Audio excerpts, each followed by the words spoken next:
In the last episode, we talked about your job title. Today, we're going deeper. We're talking about your net worth. Here's the signal. AI doesn't just change how much money you make, it changes who gets to build assets. And those are two completely different problems. Most people are focused on the income question. Will I still have a job? Will my salary hold? What happens to my industry? Those are real questions, but they're the wrong place to start.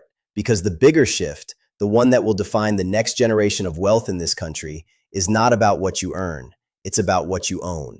I'm Jordan Reeves. This is Shift Signal. Let's go. Let me give you some context that most financial conversations skip. For most of the 20th century, the path to building wealth in America followed a fairly predictable sequence. You got a job. You worked that job for decades. You accumulated a pension, some savings, maybe a home. And if you were disciplined, you retired with enough. That model was built on one assumption: that the income from your labor was stable enough, long enough, to accumulate into assets over time. AI is dismantling that assumption at every level. We already established in episode 1 that the tasks inside jobs are being automated faster than the jobs themselves, which means income volatility is rising for task-based workers, not because they lose their job overnight, but because their leverage inside the job erodes. Hours get cut, roles get consolidated, promotions go to the people who adapted. That income instability makes the traditional wealth accumulation model unreliable. But here's what makes this moment genuinely different from every previous technological disruption. The tools that are automating labor are also, for the first time in history, accessible to individuals, not just corporations. The printing press replaced scribes, but the press was owned by wealthy merchants. The assembly line replaced craftsmen, but the factory was owned by industrialists.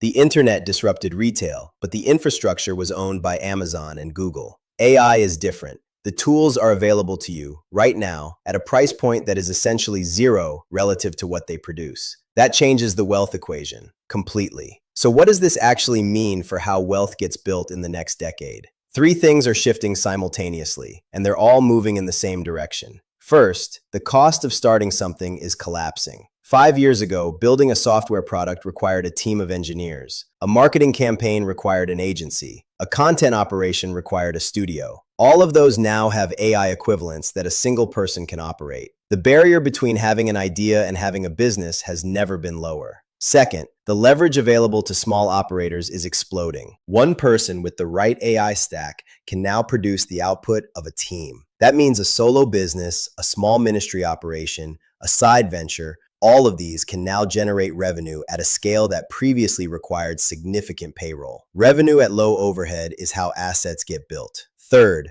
the speed of compounding is accelerating. AI doesn't just make things faster, it makes iteration faster, which means a business or income stream that would have taken 3 years to optimize now takes months. The people who understand this are compounding faster than the people who don't. And compounding, as any serious student of wealth knows, is everything. Now here's the hard truth alongside the opportunity. The same dynamics that give individuals more access to leverage also mean that the gap between those who use it and those who don't will widen faster than any wealth gap in recent history. Proverbs 13:11 in the NASB says, "Wealth obtained by fraud dwindles, but the one who gathers by labor increases it."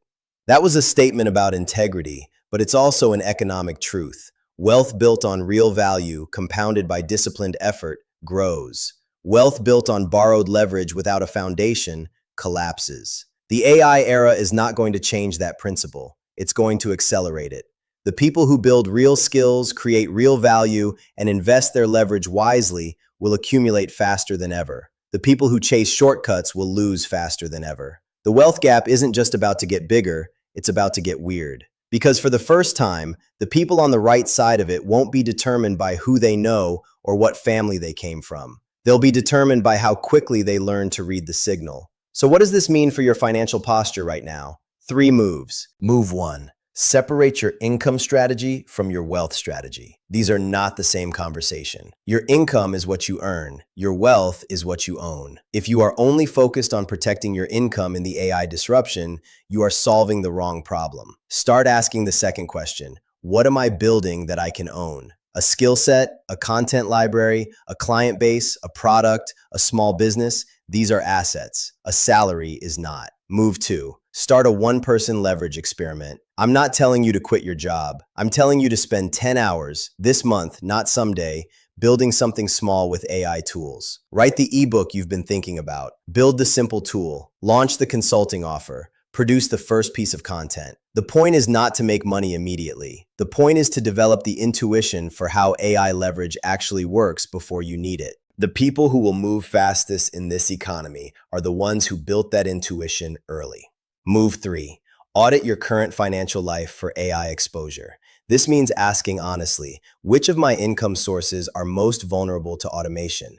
Which of my assets are most tied to industries being disrupted? And which of my skills are building toward ownership rather than employment?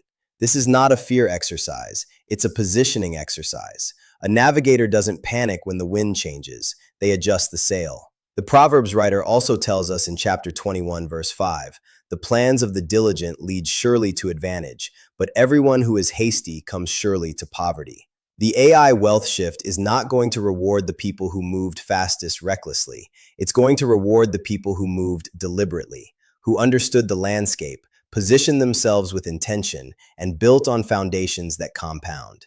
That's the move, not speed, deliberate positioning. The signal for this episode is this: the wealth gap is about to get weird, and the people on the right side of it won't be defined by their income. They'll be defined by what they built when the tools were new and the leverage was available to everyone. That window is open right now. It will not stay open forever. If this episode opens something up for you, share it with someone who needs to hear it. Subscribe if you haven't already, because next week we're talking about credentials, why your college degree isn't the signal anymore, and what is. I'm Jordan Reeves. You've been positioned.